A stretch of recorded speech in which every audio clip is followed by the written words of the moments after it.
Hello everybody, this is Money Mom. Welcome back to the channel. It's Wednesday cooking day. I may actually do another cooking 4-ingredient or less, but I want to do this video about cooking hacks that will save you money. Let's get started. Number one, I know they always say shop your refrigerator and pantry, but I found for me doing this once a week was not enough and I was wasting food. I have now started to do this every day. It doesn't take me that much time, but I'm constantly looking through my refrigerator, freezer, pantry to look to see what I can use and what might be an older product that I can accompany with a meal so that I have less food waste. And so this is really helping me save money and to make sure I'm using all the foods that I have. So I don't just do it once a week or whenever I go shopping, because the more often I do it, the more I'm fully aware of everything that I have in this house, so I'm not buying duplicate products. Number two, I always keep a list of items on the side of my pantry, and I know I showed it to you guys in another previous video, of what we have on hand. That way I'm not constantly buying things that we have, or if we're running low on something, I'm aware of it, because I do go to the store once a week. I know some of you shop once a month, once every other week.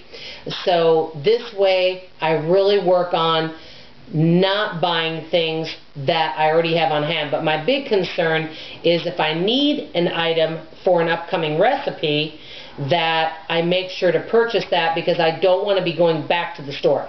It is not good for me to have to. Like right now, there's a few things I forgot, to be frank with you. But guess what? I'll just wait to make those recipes next week, because me going into the store is going to be me being tempted to buy things that aren't on my list. So, on to number three. This is a biggie, and there's a couple mistakes I've made, and this is why these are huge. Number three, before cooking, make sure you have all the ingredients. There have been so many times in the past where I want to cook or bake something, and I think I have everything, and then I go to get the recipe, I don't take it out the night before and plan, and I'm like, oh no, I don't have this. And I've actually had to have my husband go run to the store because I'm already in the process of making it. So I make sure before I start to make something that I have everything on hand, and I set anything out that's non-refrigerated out with the cookbook. So this is a biggie. Number four, this is also a biggie.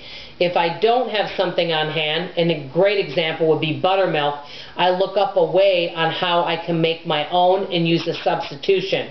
That way that saves me money, and a lot of things that you don't have on hand, you can use something else to substitute instead. That's a biggie. Number five, this was something I learned from one of you folks. You can use a little less of an ingredient, such as sugar.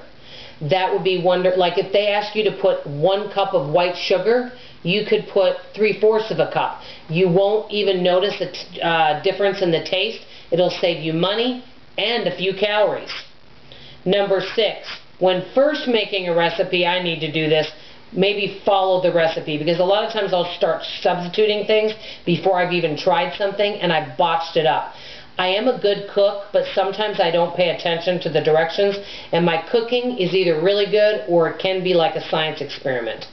Number seven, this is my hugest tip that I need to focus on, because I'm a multitasker and I get a lot of phone calls now on the cell and the home, and someone wants me to change a date on their shop on their computer. Sometimes if I'm busy and I can only focus on cooking, I have to turn the phones off, because this is my biggie. Pay attention to what you're cooking and don't be distracted.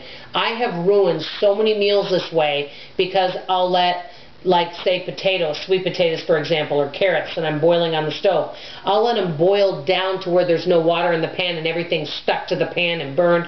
I've ruined so many things because I'm not paying attention to what I am cooking, and I'm trying to accomplish 10 different things at the same time.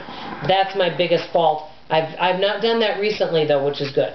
Okay, number eight, look to see what you have left over and see how you can incorporate it into another meal. For example, if you have some older apples, you can make applesauce in a crock pot. I saw Kelly over at Freedom in a Budget do this. You could also maybe use it in, possibly juice it up with some spinach and some other frozen fruit that you might have, or you could make an apple crisp out of it. That way we're not throwing it away. Last but not least, this is number 9, you could also keep a list of things you need on the refrigerator. I know this looks like, boy, this is a big list already and it's not even Friday. Anything that I think we need, we write it on this list.